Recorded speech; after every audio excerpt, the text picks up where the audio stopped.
Hello दोस्तों, good morning. आप सभी का स्वागत है एक नए दिन और एक नए ब्लॉग में। क्या ये हाँ निकाल लेते हैं। ठीक है, बंद कर दो।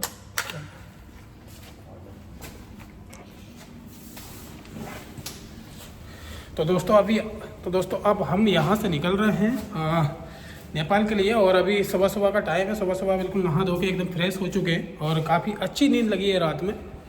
बढ़िया बॉडी को रेस्ट मिल गया।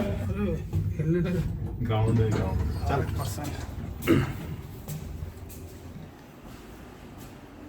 भाई जी कोई नहीं दिख रहा है, हमें से छोड़ दो भाई। देखो हम इतनी सुबह सुबह निकल रहे हैं कि अभी रिसेप्शन वाले भाई उठे ही नहीं है। अभी इनको उठाते हैं, उसके बाद हम यहाँ से चेकआउट करते हैं। लो भाई, चेकआउट कर रहे हैं। ठीक,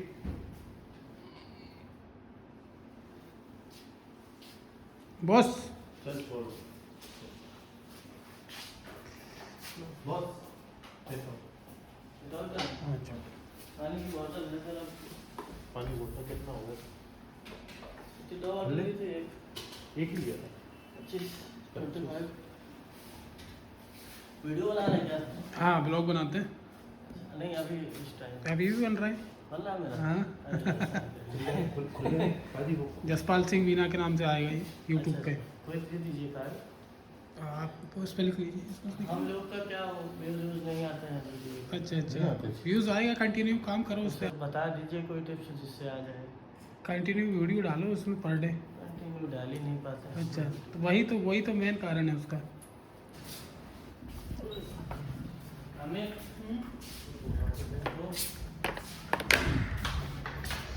और भाई साहब ये देखिए कोहरा कितनी तेज़ गिर रहा है। और ये हमारी गाड़ी खड़ी है, अभी इसमें सामान रखना है और हमें यहाँ से जल्दी निकलना, ताकि हम कोशिश करेंगे कि आज हम बॉर्डर तक पहुँच जाए। बॉर्डर यहाँ से 450 किलोमीटर दूर है और फुल कोशिश रहेगी कि बॉर्डर हम क्रॉस कर जाएं। पोखरा भी पहुँचने की कोशिश करेंगे अगर पहुँच सकते हैं तो, क्योंकि नेपाल में जब हम इंटर होंगे तो पूरा पहाड़ी रास्ता है और पहाड़ी रास्ते में गाड़ी थोड़ी सी स्लो चलाना पड़ेगी। इसलिए ये होटल है द परफेक्ट होटल, लेकिन इसका पहले नाम हुआ करता था द टाउन हाउस। और हम टाउन हाउस के चक्कर में रात में लगभग 1 घंटा भटके। भाई सुबह सुबह निकल तो लिए हम यहाँ से, लेकिन इस कोहरे के मारे सोच रहे हैं कि कहीं पे स्टॉप कर ले, क्योंकि आगे का कुछ भी दिखाई नहीं दे रहा है।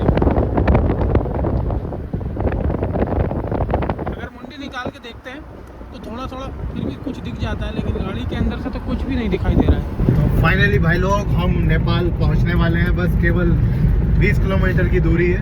बहुत गाड़ी चलाई, बहुत थकान भी हो जाती है, लेकिन गाड़ी चलाई। और यहाँ यूपी साइड कोहरा बहुत होता है। सुबह 10 बजे तक कोहरा रहता है, तो गाड़ी चलाने में बहुत मुसीबत होती है। तो कोशिश करें अगर आप यहाँ लखनऊ पहुँच भी जाते हो तो थोड़ा स्टे करें और 10 बजे के बाद ही निकलें, क्योंकि इस टाइम बहुत कोहरा रहता है। आगे का दिखता ही नहीं है, कुछ भी नहीं दिखाई देता। वो तो पता नहीं कैसे एडजस्ट हो गया, चीज़ें हो गई। तो हम अब नेपाल पहुँचने वाले। हमारे पास इतना टाइम नहीं था, इसलिए हमें जल्दी जल्दी करना पड़ा। हम इसलिए निकल गए थे कोहरे में, इसलिए हमने गाड़ी चलाई। बस 20 किलोमीटर और बचा नेपाल। फाइनली हम वहाँ पर रीच करेंगे और फिर हमारी गाड़ी के कागजात बनेंगे, जो कि एंट्री के दौरान होते हैं। और वहाँ पर देखेंगे कितना चार्जेस लगता है, गाड़ी के कितने दिन आप स्टे करना चाहते हो, उस हिसाब से वो चार्जेस बताते हैं आपको। कि 4 दिन का एक पर डे का रहता है वैसे तो आई थिंक समथिंग 500 रुपीज़ रहता है। तो अभी बार्गेनिंग भी करना पड़ेगा, देखते हैं हम कितना। हम वैसे तो वीक का लेकर आए हैं, 5 डेज़ का, तो हम फिर भी लोग कहीं स्टे करेंगे, देखते हैं क्या होता है। क्यों भैया बॉर्डर किधर है? बॉर्डर यहाँ से कितनी दूर होगा? इधर मुड़ जाइएगा आगे जाके। चलिए ठीक, थैंक यू। मैंने दाहिने मुड़िएगा। ओके ओके गाइस, आप अगर बढ़नी बॉर्डर के थ्रू आप नेपाल आना चाह रहे हो तो आप ट्रेन से भी आ सकते हो, क्योंकि यूपी का ये सबसे लास्ट ट्रेन स्टेशन है बढ़नी स्टेशन। हाँ बढ़नी स्टेशन। क्योंकि जो भी नेपाल और इंडिया का ट्रैवल करते हैं, ज़्यादातर नेपाल और इंडियन तो इसी ट्रेन का ज़्यादा यूज़ करते हैं। अच्छा, अगर आप गोरखपुर से आओगे तो गोरखपुर से आपको बस लेना पड़ेगा। वहाँ से 100-150 किलोमीटर सनोली बॉर्डर है और यहाँ से आप सीधे बॉर्डर पर उतरते हो और यहाँ से फिर आप बॉर्डर क्रॉस करके नेपाल में एंटर हो सकते हो। तो ये सबसे सही है।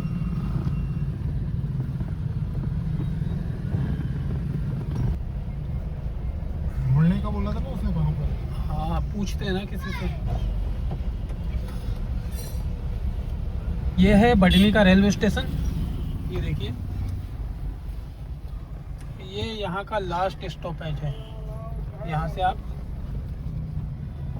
इंडिया में किसी भी कोने से बढ़नी स्टेशन आ सकते हो और यहाँ से आप नेपाल जा सकते हो। और भाई यहाँ से ये देख सकते हो आप, उत्तर प्रदेश परिवहन निगम कर विभाग धन्यवाद, आपका पुनः आगमन प्रार्थनीय है। नहीं यहाँ से सीधे चलो ना भाई, गाड़ियाँ तो जा रही है ना यहाँ से, ये ट्रक रुके हैं बस, चलो अपन तो चलते ना।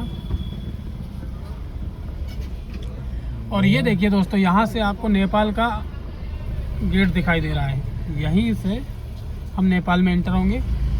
तो भाई बॉर्डर क्रॉस कर ली हमने और अब यहाँ से जा रहे हैं भंसार बनवाने के लिए। एक्चुअली में यहाँ पे वीडियोग्राफी करना अलाउ नहीं है, लेकिन हम गाड़ी में बैठे हैं, तो भंसार बनवाने के बाद मैं पूरा आपको प्रोसेस क्या क्या रहती है वो समझाता हूँ बाद में। तो अभी निकलते हैं यहाँ से भंसार बनवाने के लिए। नेपाल बॉर्डर क्रॉस करने के बाद यहाँ पे कस्टम ऑफिस रहता है, यहाँ पर हमारा बनता है भंसार, जो कि 400 रुपये इंडियन और 600 रुपये नेपाली करेंसी का चार्ज लगता है पर डे के हिसाब से। तो ये ऑफिस है।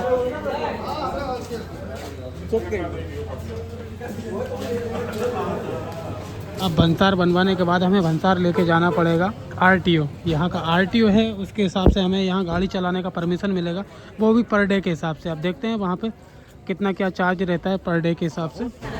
तो दोस्तों हम यहाँ से सिम ले रहे हैं, क्योंकि इंडियन सिम यहाँ पे नेपाल में बंद हो जाती है, और हमने ली है यहाँ पे, ये देखिए एनसेल की सिम है, 180 रुपये की दी है भाई ने, और 170 रुपये की। और हम यहाँ पे करेंसी भी एक्सचेंज करवा रहे हैं, 4000 रुपये के हमें 6500 रुपये मिल रहे हैं यहाँ पे नेपाली रुपये, और हमारे इंडियन 4000 रुपये के।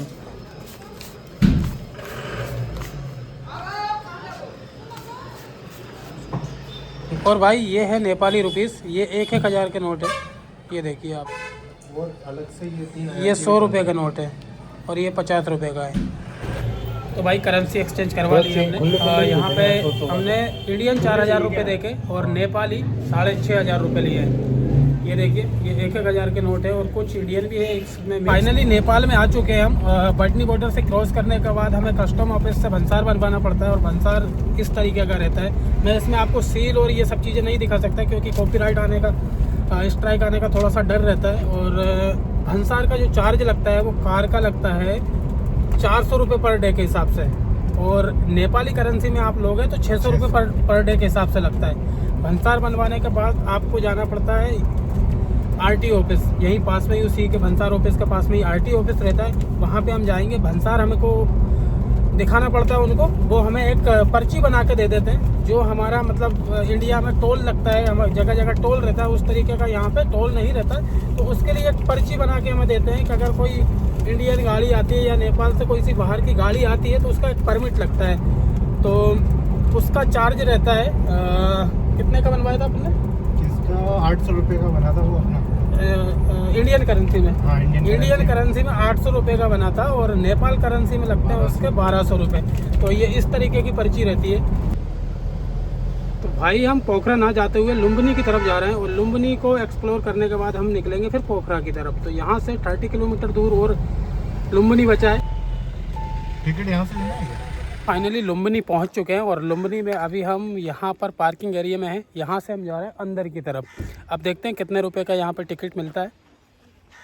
गाड़ी यहाँ पे पार्क कर दी है, क्योंकि बहुत सारा स्पेस है यहाँ पे, और पार्किंग का कोई चार्ज नहीं है। वाह यार, ब्यूटीफुल प्लेस है, ये देखिए।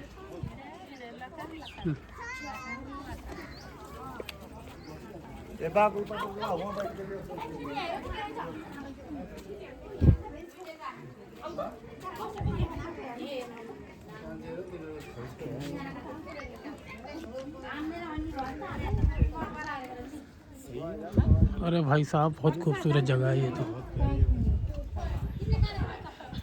तो चलिए दोस्तों, अब इसके अंदर चलते हैं। मेन एंट्री पे गेट पर तो आ चुके हैं, देखते हैं अंदर क्या है इसमें। नाम तो इसका मैंने बहुत सुना था पहले, और ये मेरे बकेट लिस्ट में भी था कि मुझे इसको एक्सप्लोर करना है। ये वर्ल्ड हेरिटेज में इसका नाम आता है। एक इधर कुछ छोटे छोटे घर बने हुए, अब इसका पता नहीं कि ये घर किस यूज़ में लेते हैं ये लोग। यहाँ से अगर आपको दिखाई दे रहा होगा तो कमल के आकार का कुछ बन रहा है, यहाँ भी कंस्ट्रक्शन का काम चल रहा है। लोटस। हाँ, लोटस टेम्पल लग रहा है मुझे कि लोटस टेम्पल यहाँ पे बन रहा है, जैसा कि हमारे यहाँ दिल्ली में है उसी तरीके का इसका पूरा डिज़ाइन दिखाई दे रहा है। और यहाँ से भी आप अंदर जा सकते हो, चारों तरफ से इसका एंट्री है, आप किसी भी तरफ से जा सकते हो। और ये देखिए कौन सी लैंग्वेज में इस पे लिखा है, पत्थरों पे क्या लिखा है ये तो आप जिसको पढ़ना आता है वो समझ सकता है। और ये बहुत प्यारी चीज़ लगी मुझे, जैसे कि आप हमने वीडियोस में देखा है कि चाइना में ये सारी चीज़ें, चाइना जापान में ये सारी चीज़ें मोस्टली ज़्यादा देखने को मिलती है, लेकिन यहाँ लुम्बिनी में भी देखने को मिल रही है। ये भी कुछ बौद्ध धर्म से मिल का ही कुछ होगा ये, जिसका कुछ अलग ही महत्व होगा, मैं नहीं जानता इसको, लेकिन बहुत खूबसूरत और बहुत अच्छा लग रहा है मुझे। और भाई को लग रही है बहुत ज़्यादा गर्मी क्योंकि भाई ने अपनी बिल्कुल जैकेट वैकेट उतार के और सैंडो में बिल्कुल घूम रहे हैं। लुम्बिनी का ये मंदिर है, इसका देखने का नज़ारा, दृश्य का आनंद ले रहा है भाई। या मैं दृश्य दिखा रहा हूँ जैकेट उतार कर। करेंसी इंडियन करेंसी भी है, नेपाली करेंसी भी है। इसमें क्यों डालते हैं ये सिक्के, उनको नहीं पता। अच्छा। और ये देखिए ये क्या लिखा हुआ, और बिल्कुल जस्ट सामने यहाँ पे मठ है।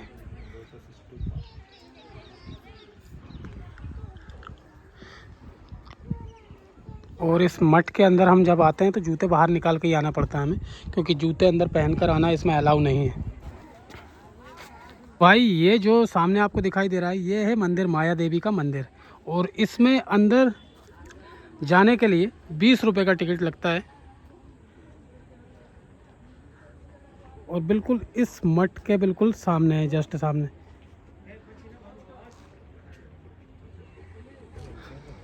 और सामने देखिए, ये देखिए स्टैचू बना हुआ है गौतम बुद्ध जी का, जैसे कि हम गूगल पे डालते हैं तो यही स्टैचू दिखाई देता है। और ये एक मंदिर दिखाई देता है, ये वर्ल्ड हेरिटेज में इसका नाम आता है। और ये बौद्ध धर्म का चौथा सबसे बड़ा तीर्थ स्थल है, एक हमारे इंडिया में बोध गया और चौथा ये है। यहाँ पे जो भी बौद्ध धर्म को मानने वाले लोग हैं सभी दूर से यहाँ घूमने और देखने के लिए आते हैं।